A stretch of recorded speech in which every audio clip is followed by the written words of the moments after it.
Okay, hello everyone. My name is Mike Berry. I started my career a long time ago at Procter & Gamble, and since then I've been at Wonderman, where I was a board director in London and working in the European operation. That's part of Young & Rubicam for digital and direct. And I've also been at Euro RSCG, and most recently I was head of digital at Jack Morton, which is Interpublic's experiential network. Since then I've been a freelance trainer and consultant and specializing in digital marketing. A long time ago, I wrote a book, The New Integrated Direct Marketing, and I've been in digital since about 1995. Okay, well, the other thing I should tell you about is now I've got grey hair, I'm allowed to call myself a professor, which sounds very grand. And for years, I've worked in commerce and industry, and I thought academic life was not something I was ever going to be part of. But recently, I was appointed adjunct professor at Hult International Business School in London, which is a US-based business school.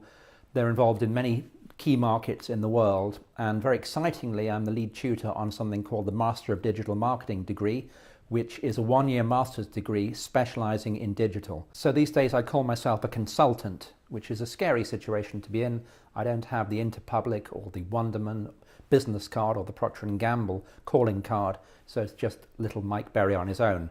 So I'm a trainer and consultant, and the other day one of my clients said to me, you know, you consultants, all you do is come into our business, borrow our watch, tell us the time, and then send us an invoice.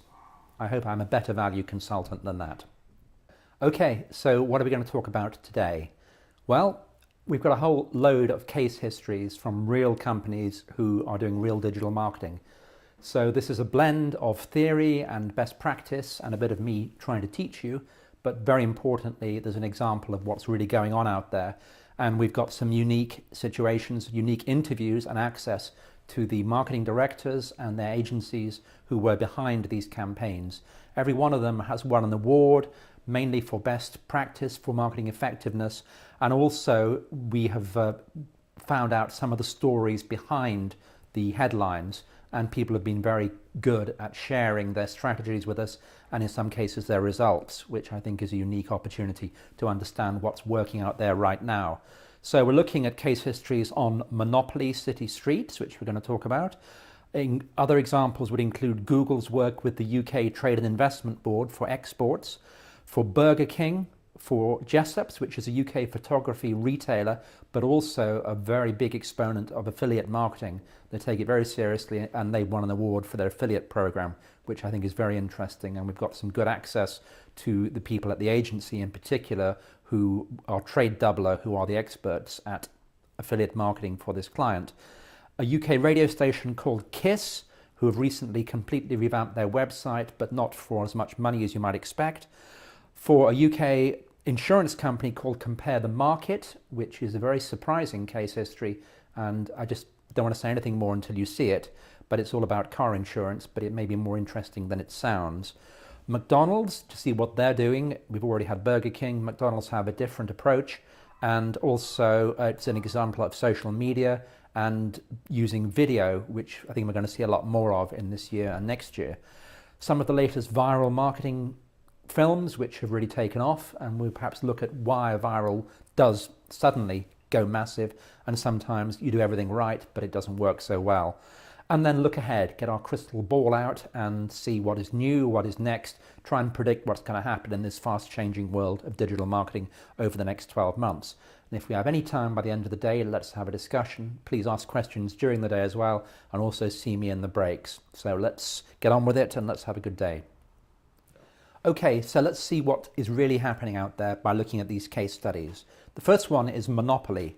I think most of us know Monopoly. Most of us grew up with Monopoly, the famous board game. It's been around for a long, long time, and Parker is still selling it. And this year they had a new version called Monopoly City, and they wanted to bring it into the internet age. They wanted to involve young people in the brand, which had a very old reputation, something you played when you were a kid, something your parents and grandparents knew. So a big challenge.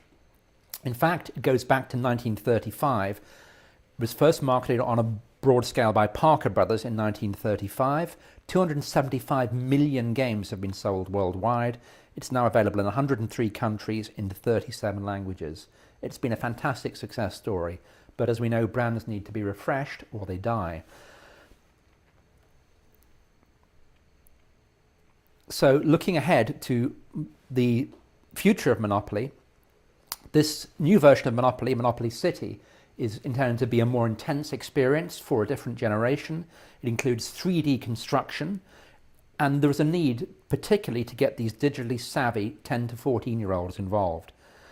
Here's a quote from Joanne Austin, who's the global marketing manager at Hasbro, which acquired Parker Brothers and acquired Monopoly along with it. She said, "Using digital was a strategic decision for Hasbro. The medium is fantastic for demonstrating how gameplay has changed for the first time since the game's inception." So you've seen the video.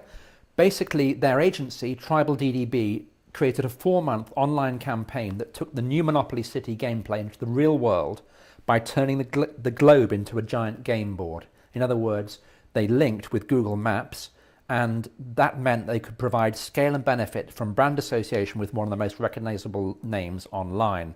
So that's really good for Monopoly. It's also good for Google, and it was a fantastic partnership. The idea was that each street in the world, each real street, certainly in the big cities of the world, was available to buy. Players competed to buy the most lucrative addresses, to build properties on real streets, and to earn rent and make deals. And the result was the creation of the biggest ever game of Monopoly on a global basis, all done online. But there was nothing really complex about the mechanic. It wasn't difficult for people to get involved. And Roberts said it was disarmingly simple. There were 3 components. There was Google Maps, there was the API data from the third party, and the Monopoly City Streets game. Google was very involved with this. They allowed access to the Maps API, and then the agency used the third-party street data to overlay onto Google Maps and wrapped that into the heart of the gameplay. So effectively, people could buy a street, or their own street, or a street that they liked the look of, and it was like a global game of Monopoly. It was successful. It was almost too successful. It did win the New Media Age Effectiveness Award last year. Particularly, the campaign was really a victim of its own success. Basically, we had a lot of stuff, the agency had a lot of stuff lined up, ready to do to promote the game, to encourage sharing and to make it work virally. A whole advertising campaign online. None of it was needed because it just took off. So the campaign went live and they had 1.7 million visitors on the first day. That, as you can imagine, put quite a strain on the servers. The technical director at Tribal DDB says the biggest challenge was the sheer volume of people and the number of requests. They were trying to maintain data integrity and 500 million dynamic requests each day.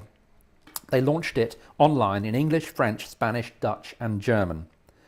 170 million houses were created by users all over the world. And this was a fantastic success, more than anyone was expecting, including Hasbro. Overall, they're taking a step back. Board games are boring. This generation thinks it's not for them. However, Hasbro used digital technology very cleverly here. They partnered with Google Maps to create a modern experience, and it sold to adults as well as kids.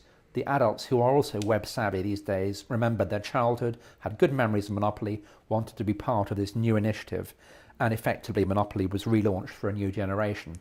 So a great combination of the old and the new working together, and a big money earner for Hasbro.